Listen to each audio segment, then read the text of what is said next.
kung magkakataon, okay, in approaching intersection daw ha, kapag nasa intersection tayo, okay? So alam naman natin yung intersection kapag yung two or more roadway, joint, tapos form at ini-angle, ang tawag doon intersection. So nagkataon may dalawang sasakyan sa intersection. Ang tanong, sinong side or anong side ang magbibigay ng right of way? Yung nasa left side. Yung nasa left side. Okay, yun, tumpak yun.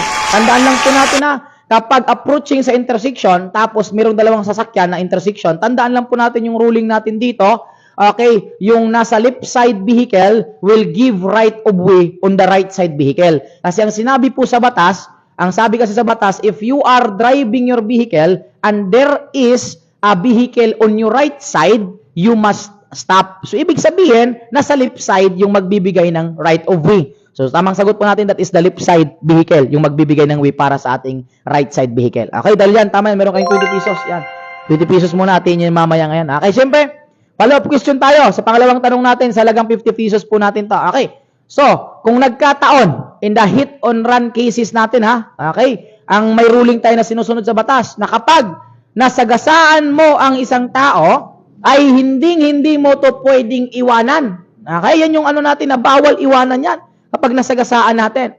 Pero, may exceptions naman na kung saan pwede tayong umalis sa nasabing crime scene o sa nasabing pinangyarihan kung kabilang sa mga ito. Ano yung halimbawa natin or exemptions natin na pwede kang umalis doon?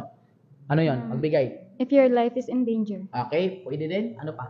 Ang Maghanap ng ano? maganda kung malapit sa police station. Sir. Mag-report sa police Yes. station. Okay, so yon. Tama din yon. Tandaan natin ha. Okay, tandaan natin ulit. Kapag nakabangga ka, hindi po pwedeng iwanan natin yung ating nabanggaan. Pero pwede lang tayong umalis doon. Unang-unang rason kapag yung ating buhay is in danger na. So, ibig sabihin, dahil sa nangyari, binangga mo, yung pamilya ng nabangga mo is aatakihin ka na, in danger na yung buhay mo, so pwede kang umalis doon.